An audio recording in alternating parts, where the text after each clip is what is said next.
अंदर घुसते ही सारे कैमरे तोड़ दिए और मेरा फ़ोन उठाया, मेरा फ़ोन भी उठा के देखो जी सारा फ़ोन तोड़ दिया, स्क्रीन तोड़ दी। मैंने पुलिस वाले के सामने कहा जी ने मेरा फ़ोन तोड़ दिया। कहता दिखा वीडियो। घर में घुस गए हो? हाँ, जबरन पड़े हैं, घर में घुसे हुए, नहीं निकली, वो हमारे कहने से भी नहीं निकली। तो पुलिस भी पहुंची थी मौके पर? नहीं, पुलिस वहाँ कोई ये समझ में नहीं आ रहा सर, प्रशासन में मान लो मेरा आपके साथ एक झगड़ा हो गया तो उसके बाद अगर मुझे कोई दोबारा मारता है तो हम उसकी कोई सुनवाई नहीं होगी हमारी। इसका मतलब गेट तोड़ के मेरी मम्मी और छोटे बच्चे, उनको बार मारा, बच्चों को चोट परिवार के मकान पर जबरन कब्जा किया जा रहा है। अब इसे फाइनेंसरों की गुंडागर्दी कहें या कुछ और कहें, ये तो आप वीडियो के माध्यम से समझकर अपने आप ही अंदाजा लगा सकते हैं। पर सबसे बड़ा सवाल है, जिस प्रकार से फाइनेंसर जबरन तरीके से लोगों के घरों पर कब्जा कर रहे हैं, इससे कहीं ना कहीं पानीपत के अंदर जो फाइनेंसर है उनके हौसले बुलंद होंगे। हालांकि कुछ दिनों पहले कई लोग ऐसे भी हैं जो फाइनेंसरों से तंग आकर आत्महत्या कर लेते थे और अपनी जीवन लीला को समाप्त कर लेते थे। पानीपत पुलिस इस पूरे मामले में आखिर क्या कुछ एक्शन लेगी, है तो देखने के विषय है। पर सबसे बड़ी बात है कि देर रात भी ये परिवार सड़कों पर बैठा था और पानीपत पुलिस के विरोध में सड़कों पर बैठकर नारेबाजी कर रहा था। क्या कुछ ये पूरा मामला है? क्या नाम है आपका? मैं विनोद कुमार जी। मेरा छोटा भाई अनिल कुमार TDI में रहता है जी। उसका ये फाइनेंसर अश्वनी कुमार के साथ कोई लेना देना था, लगभग 8 लाख रुपए 9 लाख रुपए का उनका मैटर है। उसके एवज में उन्होंने कल जबरन हमने ये एप्लीकेशन 10 बार हम विभाग को दे चुके हैं, पुलिस विभाग को पिछले 2 महीने से। इसमें साफ तौर पे लिखा है प्रार्थी को इस बात का पूरा शक हो गया है कि कहीं प्रार्थी व प्रार्थी के पति को थाने में बुलाकर पीछे से दोषी अश्वनी को किसी समय प्रार्थी के मकान में कब्जा कराने की फिराक में है। कौन है कब्जा कराने? ये थाना 13-17 में IO विनोद कुमार जी है। उन्होंने 2 बजे फ़ोन आया उनका, लगभग 11 बजे 2 बजे उनको बुला लिया। 2 बजे का मतलब 2 बजे से लेकर 4 बजे तक लगभग उनको वहाँ बिठाए रखा।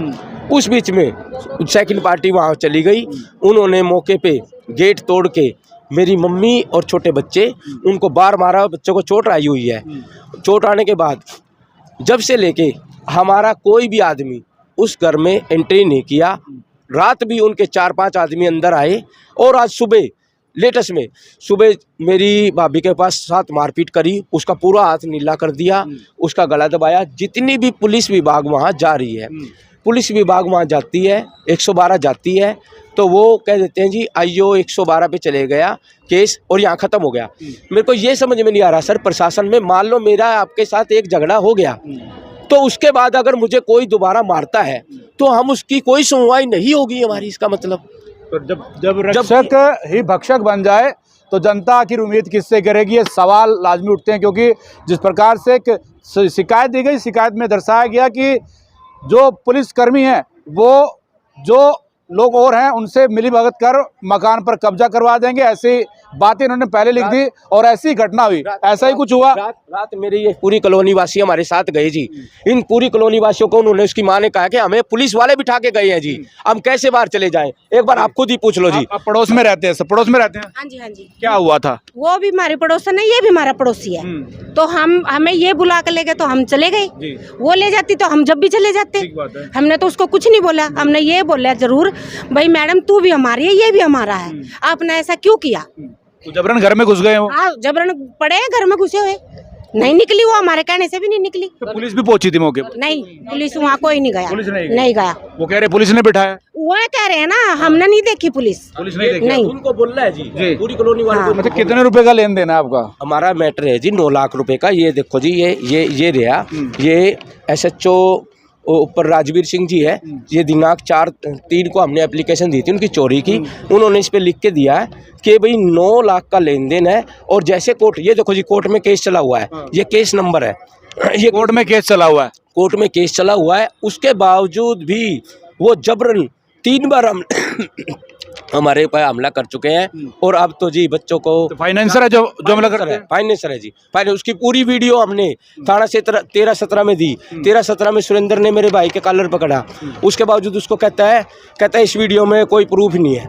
पूरी वीडियो दिखाने के बावजूद कि उन्होंने कब्जा किया, उसके बावजूद उनको कह दिया कि भाई इसमें कोई प्रूफ नहीं है।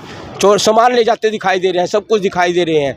और उन्होंने कल क्या किया, जैसे ही अंदर घुसे हैं, अंदर घुसते ही सारे कैमरे तोड़ दिए और मेरा फ़ोन उठाया, मेरा फ़ोन भी उठा के देखो जी सारा फ़ोन तोड़ दिया, स्क्रीन तोड़ दी। मैंने पुलिस वाले के सामने कहा जी ने मेरा फ़ोन तोड़ दिया। कहता दिखा वीडियो कहाँ है।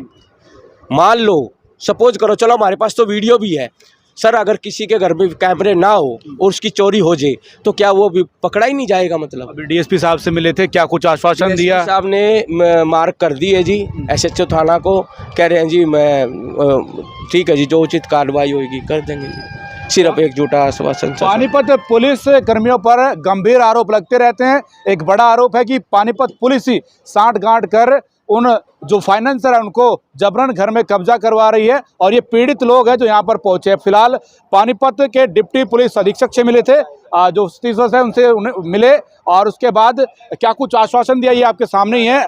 देखना यह है कि जो पानीपत पुलिस है इस पूरे मामले में क्या कुछ एक्शन लेगी, और क्या ये जनता इसी प्रकार परेशान रहेगी फाइनेंसरों की दबंगई के चलते। जिस प्रकार से पिछली बार भी कई लोगों ने अपनी जान गंवा दी, क्या इन लोगों को भी आत्मदाह करना पड़ेगा तब इनको न्याय मिलेगा? ये तमाम सवाल है। इन सवालों को लेकर तस्वीरें दिखाने का प्रयास है। पानीपत से तस्वीरें आप देख पा रहे हैं मेरे सहयोगी के साथ। बोल इंडिया 24 न्यूज के लिए धर्मेंद्र इंसा की रिपोर्ट।